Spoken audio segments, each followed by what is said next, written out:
Go and find out the figure. Okay. And let me tell you what happened. My brother, just open up your eyes. I've done oral literature. I studied Luo customs. Death and burial is a very strong and emotive issue in the Luo nation. Okay? Raila Odinga dies. Before his body arrives in Kenya, ODM has changed hands. In an African setup, and among the Luo have studied oral literature, you don't inherit a man before he's buried. ODM, Raila was the leader of ODM. He dies. A team is sent to go and bring his body. Junaid Mohammed conveniently becomes sick. He doesn't go to collect the body. Suluhu gets sick, conveniently doesn't go to collect the body. Oburu, conveniently, the brother doesn't go to collect the body. Before the body arrives, National Executive Council is convened. And the leadership of ODM changes hands. Raila Odinga is inherited before his body arrives in the country and before he is buried. It has never happened in an African custom. ODM had already been sold, and the coup was done even before his body arrived in this country.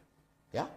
And that is why they want to kick out Sifuna, because Sifuna cannot agree to that scheme. The statements of the ODM being sold is the one thing you keep referring to, but you can't tell us how much. Why should we I've asked you, conversation? And you keep referring to Sifuna, that is one person. Doesn't it that is just you, a fallout with one person. No, you are low. Doesn't it bother you?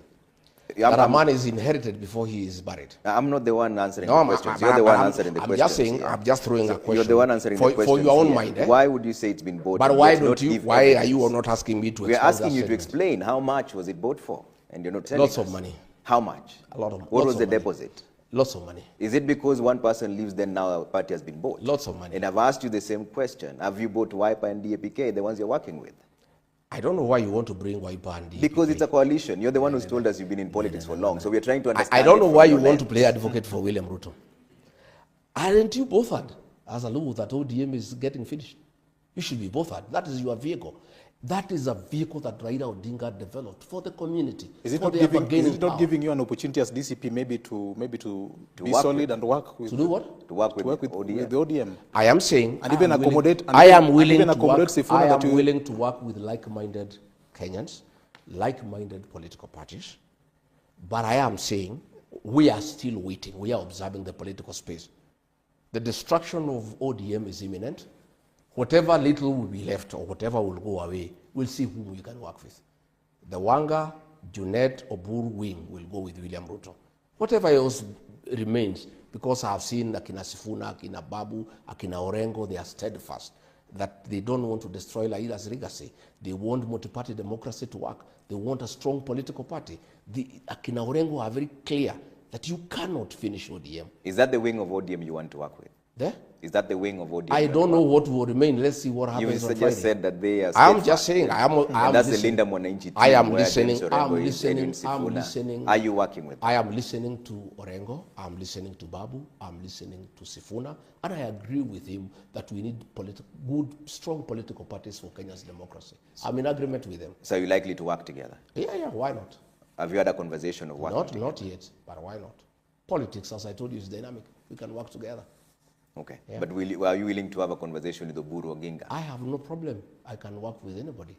Okay. I can work with anybody who wants to work with us. Okay. We have no problem. Including President William Ruto? What? Are you willing to work with President William Ruto? No, I'm not willing to work with President William Ruto. He's bad for the country. He's destroyed the Kenyan nation.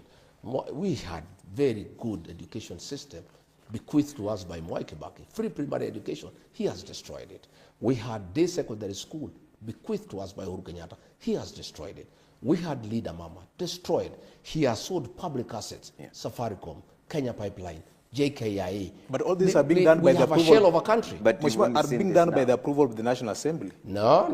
Which is an entity given that mandate to do so. There is no approval. And by the way, the National Assembly is also captured.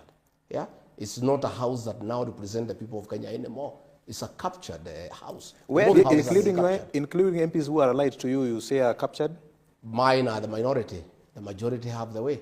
When did this Damascus moment for you appear? When you now noticed that the person described as your brother is running the country down? 1 year down the line after you were impeached. 1 year down the line after we came to office. 1 year we had problems. But you never said anything. I said within it that year. I said it You internally. only talked about this after you. I said it internally, but when I was still in office, I said no to the Why motion. didn't you resign?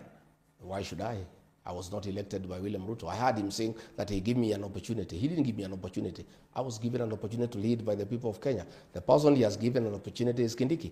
I was elected by the people of Kenya, not William Ruto. When you were friends, in fact, I'm quoting you again, you had said that President William Ruto, you were not to be known if it wasn't for President William Ruto. In fact, at the time, you were having a camaraderie with him, saying that he's been holding the hands of other leaders, including yourself. Why has that changed now? That was then. But that does not make me daft. Because I was friendly with William Ruto, I have no brain. The minute I started seeing the country is headed in the wrong direction, I told him no. When I was in office, my friend, if you remember, I called a press conference in Mombasa on 26th of June about abductions and extrajudicial killing and told him off. I said, Mr. President, don't call our kids criminals. These are our sons and daughters. I stood with the Gen Zs when I was in office. At that point, there was already a conversation about your impeachment. But don't say, no, that was June. Impeachment came in October. I didn't speak when I left office. When he sabotaged the war on drugs, on the fight against drugs and alcohol abuse, in Nyandarua, I told him on his face, why is your CS Interior and PS Interior sabotaging the war on alcohol? I heard him saying that I was taking money from cartel. They said you are extortionist. Yeah, he can say whatever he wants to say. If that was true, it should have been one of the charges of the impeachment. It wasn't. That is an afterthought. After I have really put him to task and I have created a huge one-term movement in the country that is sending him home.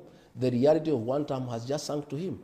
I have told you, I told him publicly, don't sabotage the war on drugs and alcohol when I was in office. I did not start telling him off when I left office. And one of the reasons why he had to get rid of me is because I was opposing him from within the cabinet.